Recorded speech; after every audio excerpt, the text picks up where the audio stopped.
Strega Nona, an original tale written and illustrated by Tomie DePaola.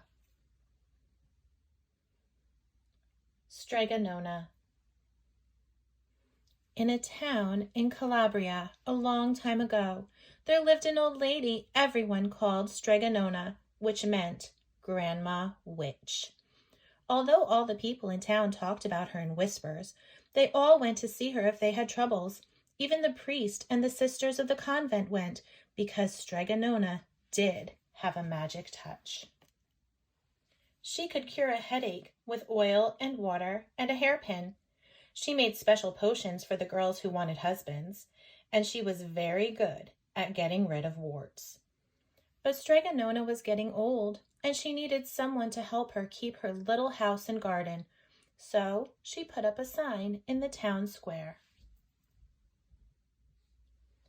And Big Anthony, who didn't pay attention, went to see her.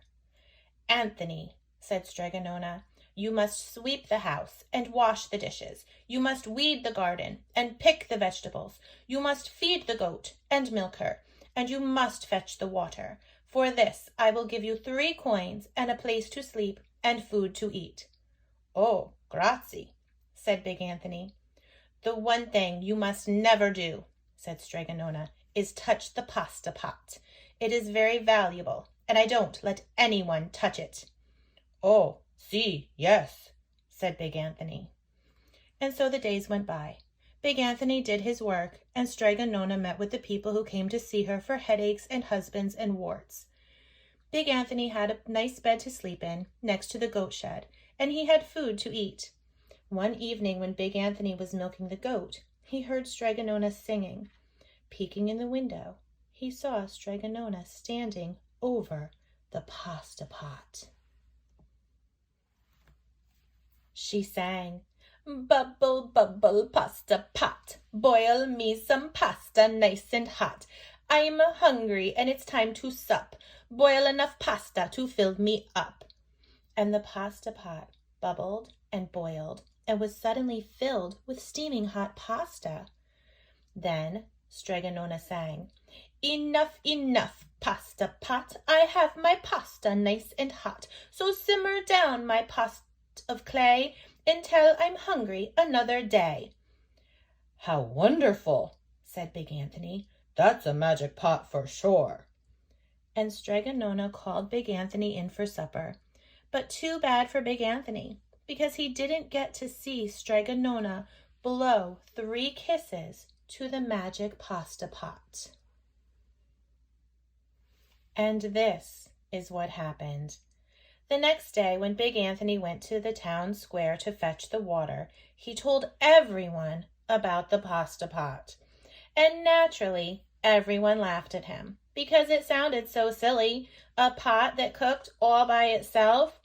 "You'd better go to confess to the priest, Big Anthony," they said. "Such a lie!" And Big Anthony was angry, and that wasn't a very good thing to be. "I'll show them," he said to himself.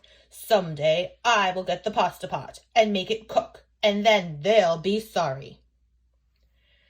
That day came sooner than even Big Anthony would have thought, because 2 days later, Strega Nona said to Big Anthony, "Anthony, I must go over the mountain to the next town to see my friend, Strega Amelia. Sweep the house and weed the garden. Feed the goat and milk her, and for your lunch, there are some bread and cheese in the cupboard.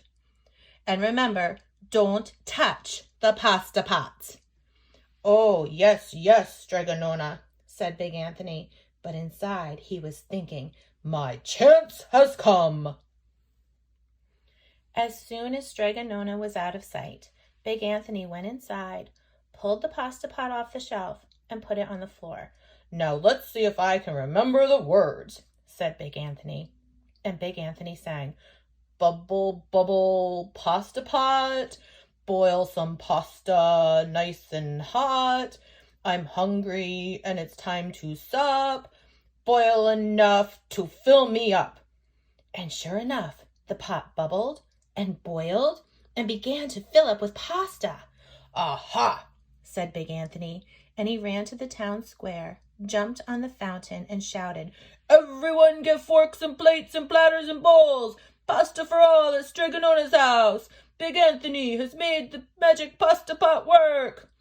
Of course everyone laughed, but ran home to get forks and plates and platters and bowls.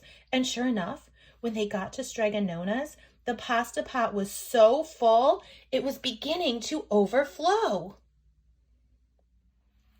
Big Anthony was a hero. He scooped out pasta and filled the plates and platters and bowls. There was more than enough for all the townspeople, including the priest and the sisters from the convent. And some people came back for 2 and 3 helpings, but the pot was never empty. When all had their fill, Big Anthony sang, "Enough, enough, my pasta pot. I have my pasta nice and hot. So simmer down, my pot of clay, until I'm hungry another day." But alas, he did not blow the 3 kisses. He went outside and to the applause of the crowd. Big Anthony took a bow. He was so busy listening to compliments from everyone that he didn't notice the pasta pot was still bubbling and boiling until a sister from the convent said, "Oh, Big Anthony, look!" And pasta was pouring out of the pot all over the floor of Strega Nona's house and was coming out the door. Big Anthony rushed in and shouted the magic words again, but the pot kept bubbling. He took the pot off the floor, but pasta kept pouring from it. Big Anthony grabbed a cover and put it on the pot and sat on it, but the pasta raised the cover and Big Anthony as well and spilled on the floor of Strega Nona's house. "Stop!" yelled Big Anthony. But the pasta did not stop, and if someone hadn't grabbed poor Big Anthony, the pasta would have covered him up. The pasta had all but filled the little house. Out of the windows and through the doors came the pasta, and the pot kept right on bubbling. The townspeople began to worry. "Do something, Big Anthony!" they shouted. Big Anthony sang the magic song again, but without the 3 kisses, it did no good. By this time, the pasta was on its way down the road, and all the people were running to keep ahead of it. "We must protect our town from the pasta," shouted the mayor. "Get mattresses, tables, doors, anything to make a barricade." But even that didn't work. The pot kept bubbling, and the pasta kept coming.